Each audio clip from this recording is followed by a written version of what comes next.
हिमाचल राज्य के निर्माण से पूर्व वहां की राजनीतिक स्थिति का वर्णन हम लोग कर रहे हैं, जिसकी शुरुआत होती है पहाड़ी राजाओं के विरुद्ध जन आंदोलन से। तो आज हम बात कर रहे हैं बुशहर रियासत में धूम आंदोलन से।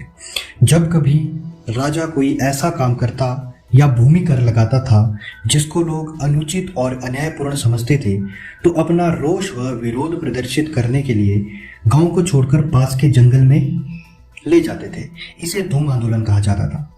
धूम आंदोलनकारियों को तो इससे कष्ट होता था। ऐसे आंदोलन से सत्ता भी विचलित हो जाती और आंदोलनकारियों की मांग पूरी करने का अविलंब प्रयास करती थी।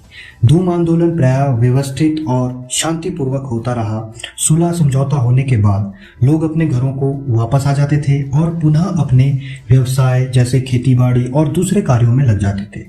बुशहर रियासत में सन 1859 में धूम आंदोलन हुआ। इसका प्रमुख केंद्र रोडू का क्षेत्र था। इसके कई कारण थे, परंतु मुख्यतः यह 1854 ईस्वी में संपन्न हुई जमीन की पैमाइश के विरुद्ध था। नूरपुर निवासी तहसीलदार श्यामलाल ने उस समय जमीन का बंदोबस्त किया और नगदी लगान निश्चित किया।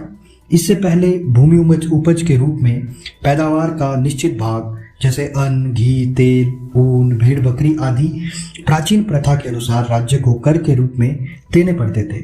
इस आंदोलन का संबंध तत्कालीन राज्य व्यवस्था से भी था। इन्हीं वर्षों में खानदानी वजीरों की प्रथा समाप्त कर दी गई।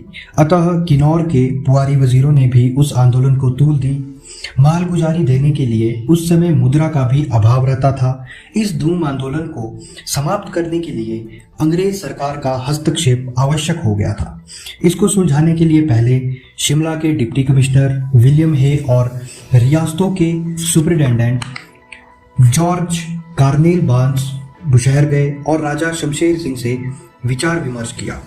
आंदोलनकारी किसानों की 3 मांगे, जैसे कि पहली जो मांग थी उस समय की लगान व्यवस्था को समाप्त करना, दूसरी खानदानी वजीरों को सत्ता सौंपना और तीसरी लगान की वसूली परंपरागत ढंग से उपज और वस्तुओं के माध्यम से करना। सुपरिटेंडेंट बार्नस ने आंदोलन की गंभीरता को देखते हुए तीनों मांगे मान ली।